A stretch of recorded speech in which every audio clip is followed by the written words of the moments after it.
नमस्कार साथियों, आज मैं सबसे पहले धन्यवाद देना चाहूँगा हमारे बहुत ही लोकप्रिय और असम को एक नई ऊंचाई पे ले जाने वाले मुख्यमंत्री डॉक्टर हिमंत बिस्वा शर्मा जी को।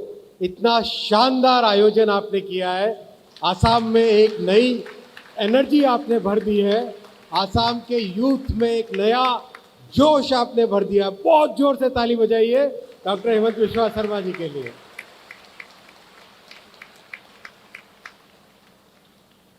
साथियों, एक बहुत ही अद्भुत दिन है, बहुत आश्चर्यजनक बदलाव असम में आ रहा है। क्या किसी ने 10 साल पहले कभी सोचा था कि असम में भी सेमीकंडक्टर यूनिट लगेगा? आज वो एक रियलिटी बन रहा है और इसके लिए बहुत जोर से ताली बजाइए। यहां से दिल्ली तक सुनाई दे प्रधानमंत्री श्री नरेंद्र मोदी जी को। ये उनका सपना है, जिस सपने को डॉक्टर हिमंत बिस्वा शर्मा और आपका ये छोटा भाई दोनों मिलके पूरा करने के लिए दिन रात लगे हैं।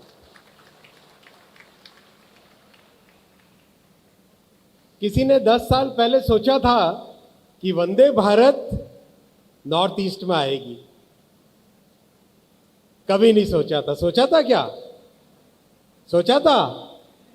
आज जब प्रधानमंत्री श्री नरेंद्र मोदी जी ने वंदे भारत चालू की तो मुझे बोला, अश्विनी, नॉर्थ ईस्ट में पहले वंदे भारत होनी चाहिए। तो आसाम से न्यू जलपाईगुड़ी आपकी वंदे भारत चलती है। ये बहुत बड़ा देश में एक परिवर्तन आया है साथियों, जो कि पहले कभी किसी ने सोचा भी नहीं था। नॉर्थ ईस्ट में रेलवे कनेक्टिविटी के लिए प्रधानमंत्री जी ने बिल्कुल अनलिमिटेड पोटेंशियल, अनलिमिटेड सैंक्शन दिया। 10,000 करोड़ रुपए का बजट है रेलवे के लिए, और ये पहले केवल 2-2.5 हजार करोड़ के लिए होता था। पहले लोग केवल लुक ईस्ट करते थे, मोदी जी एक्ट ईस्ट करते हैं। ये डिफरेंस है। Action, real action on the ground, that change which is visible on the ground, ये मोदी जी का आसाम के लिए प्रेम है। मैं बहुत बहुत धन्यवाद देना चाहूँगा 3.5 करोड़ आसाम के सभी साथियों को कि जो स्नेह, जो प्यार, जो ताकत दिखाई अपनी, वो ताकत आसाम को एक विकसित प्रदेश की तरफ ले जाने के लिए बहुत बहुत सफल करेगी। आप इन 2014 से बाद में वाला पीरियड केवल अगर आप देखें, पूरे नॉर्थ ईस्ट में और खासकर आसाम में मिला के 1824 किलोमीटर नए रेलवे ट्रैक बने हैं। 1824 किलोमीटर नए रेलवे ट्रैक का मतलब आप समझिए, this is more than the entire railway network of a country like Sri Lanka. More than that has been constructed in Northeast in the last 10 years. साथियों, North east में electrification, railway का विद्युतीकरण करीब करीब कंप्लीट होने को आया है। इस साल जून में काफ़ी कंप्लीट हो जाएगा। अप्रैल में 2 सेक्शन कंप्लीट हो रहे हैं, जून में फिर कंप्लीट होगा। उसके आगे फिर by March 2026 100% electrification north east में हो जाएगा। तो अब उसके लिए अपने को पहले से भी तैयारी करनी है, क्योंकि जब इलेक्ट्रिफिकेशन हो जाएगा then we will be able to start many more new trains. आपके लिए मोदी जी ने 2 नई अमृत भारत ट्रेन सैंक्शन की है।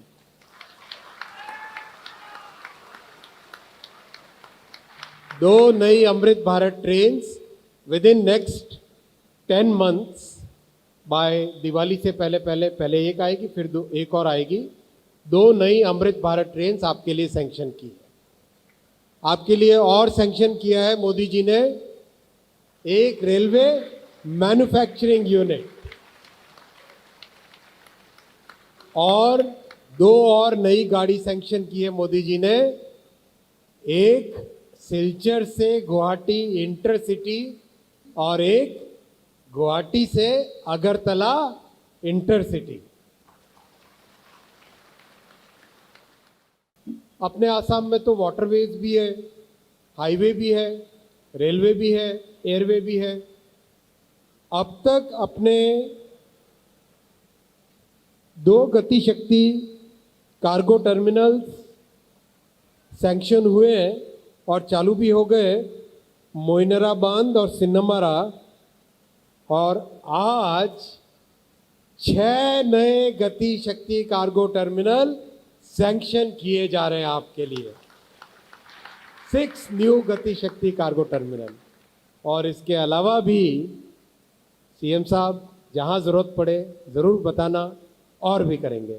आसाम के लिए अनलिमिटेड पोटेंशियल है, तो जितनी जरूरत पड़ेगी उतनी मेहनत करेंगे और उतने काम यहाँ पे आगे बढ़ाएंगे।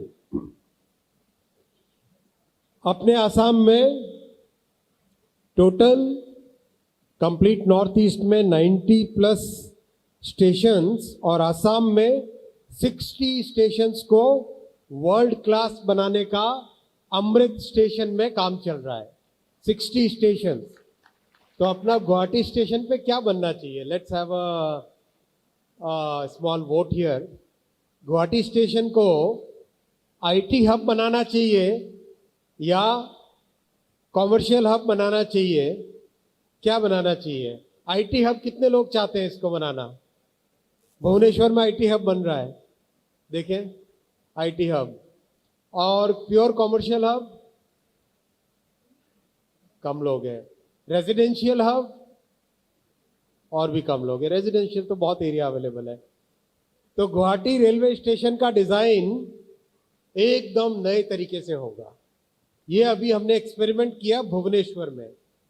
स्टेशन लैंड को यूज करके 11 स्टोरी ऊंचा आईटी हब बनाने का निर्णय लिया। तो गुवाहाटी रेलवे स्टेशन पे जितना सीएम साहब अप्रूवल देंगे, जितने फ्लोर का, उतने फ्लोर का ऊंचा आईटी हब बनाएंगे। जो हमारी आईटी इंडस्ट्री है, which is now $280 billion industry, employing about 5.8 million people and exporting about $200+ billion, उस इंडस्ट्री को, आईटी इंडस्ट्री को आज आह्वान करता हूं मैं, आसाम में गुवाहाटी रेलवे स्टेशन पे जो आईटी हब बनेगा उसके लिए अभी से आप तैयारी कर लीजिए। I will talk to all the CEOs और सीएम साहब will also talk to all the CEOs and we'll make sure that this will be a state-of-the-art, world-class IT hub at Guwahati Railway Station. साथियों, बोडोलैंड के लिए एक commitment है। बोडोलैंड का जब agreement हुआ था तब एक कमिटमेंट हुआ था that we will develop a workshop and a manufacturing unit within the Bodoland area. Bodoland के लिए जब सारा अग्रीमेंट हुआ, आई थैंक ऑनरेबल चीफ मिनिस्टर साहब कि आपने तुरंत उसके लिए 750 एकड़ लैंड दिया है। उस लैंड के लिए जितने भी अभी हमारे परमिशंस चाहिए वो परमिशंस अप्लाई कर रहे हैं रेलवे की तरफ से। और मुझे लगता है जिस स्पीड से काम होता है आसाम में, 1-2 महीने के अंदर अंदर सारी परमिशंस मिल जाएगी।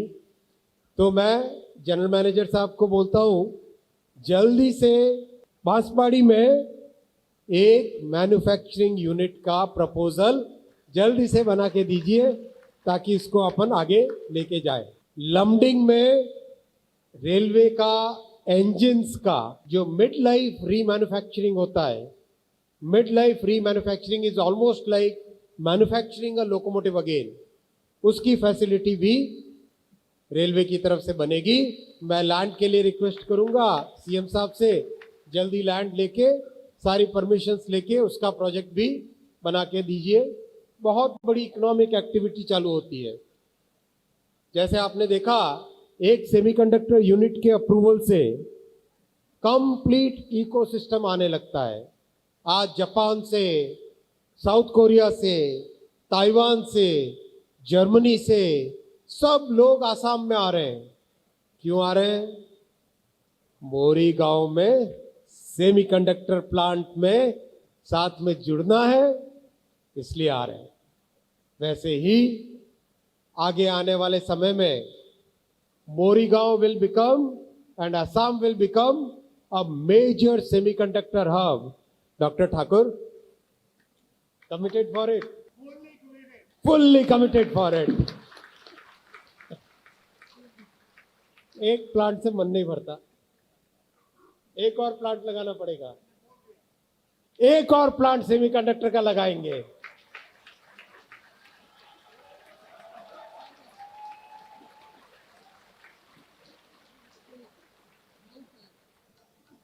लेकिन इतने से भी मन नहीं भरता।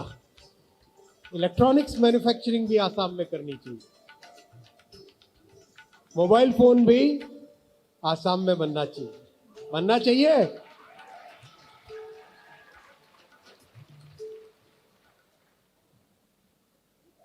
आइए, इधर आ जाइए, इधर आइए।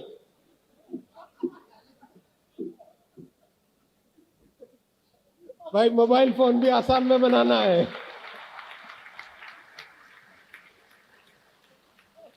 प्रॉमिस है भाई? प्रॉमिस? प्रॉमिस। देखिए, आपने प्रॉमिस किया है। ये हमारे मॉरिस चांग है। डॉक्टर ठाकुर हमारे मॉरिस चांग है। आज ताइवान दुनिया की सबसे बड़ी सेमीकंडक्टर की ताकत है। ताइवान को सेमीकंडक्टर की ताकत बनाया वो थे मॉरिस चांग। हमारे मॉरिस चांग है डॉक्टर रणधीर ठाकुर। जोरदार क्लैप करो यार डॉक्टर रणधीर ठाकुर के लिए। हिमाचल के जन्मे, दुनिया भर में नाम किया, और आज भारत में सेमीकंडक्टर इंडस्ट्री को स्टैब्लिश करने में बहुत बड़ा रोल है आपका। आसाम में रेलवे लाइंस के लिए डबलिंग का, ट्रिपलिंग का, और जो चिकन स्नैक एरिया है उसमें तो मोदी जी ने डिसाइड किया है क्वाड्रुपलिंग करेंगे। 4 लाइन की रेलवे लाइन बनाएंगे। कोई टेंशन ही नहीं है, एकदम आराम से बाहर निकलो, आराम से आओ। और जिस तरह से दादा काम कर रहे हैं, जिस तरह से सीएम साहब काम कर रहे हैं, मुझे तो लगता है आने वाले समय में आसाम एक बहुत बड़ा इंडस्ट्रियल हब बनके, ताकतवर स्टेट बनके निकलेगा। एक बार बहुत जोर से डॉक्टर हेमंत बिस्वा शर्मा के लिए ताली बजाओ, और जोर से।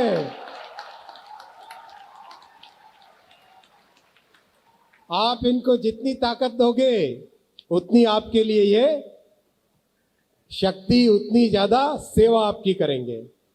फुल ताकत देना है डॉक्टर हेमंत बिस्वा शर्मा को। लग जाएंगे सब के सब एक साथ। आपकी टीम में हम सब मिलके काम करेंगे और आसाम को इतना मजबूत बना देंगे कि कोई भी ताकत इसको कमजोर न कर सके। वो हमारा एम है। साथियों, एक प्रोजेक्ट ऐसा है जो बहुत सेटिस्फेक्शन देगा जब कंप्लीट होगा। आसाम से भूटान की कनेक्टिविटी, गेलेफू के लिए connectivity, Kokrajhar to Gelephu Bhutan new line बनेगी जो कि भूटान और आसाम को कनेक्ट करेगी और एक बहुत बड़ा देश की ताकत बनेगी। ये पोटेंशियल आसाम का है। नाइलेट, आप सब जानते हैं, आईटी इंडस्ट्री, टेक्नोलॉजी इंडस्ट्री अपने आप में बहुत बड़ी ताकत है और हमारे नौजवानों को सबसे ज़्यादा उसमें पोटेंशियल दिखाई देता है। आसाम में नाइलेट का यूनिवर्सिटी का डिक्लेरेशन हुआ था कुछ ही महीनों पहले, और अभी हाल ही में कुछ ही दिन पहले एक रेलवे की लैंड थी जो एनक्रोचमेंट में थी। मैंने सीएम साहब से रिक्वेस्ट किया कि उस लैंड को थोड़ा फ्री करवा दो।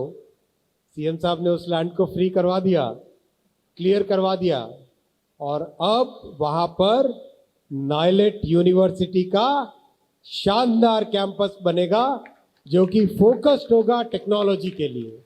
दूसरा, एक हमारा इलेक्ट्रॉनिक्स मैन्युफैक्चरिंग क्लस्टर आसाम में बनाना है, जो कि कामरूप डिस्ट्रिक्ट में बोंगोरा में बनेगा इलेक्ट्रॉनिक्स मैन्युफैक्चरिंग क्लस्टर। और इसमें भारत सरकार और आसाम सरकार मिल के काम करेंगे, जिससे कि यहाँ पर एक बहुत अच्छी फैसिलिटी हो सके। साथियों, North East is now the new engine for development of Bharat, development of our country. और आने वाले समय में बहुत सारे नए काम होंगे।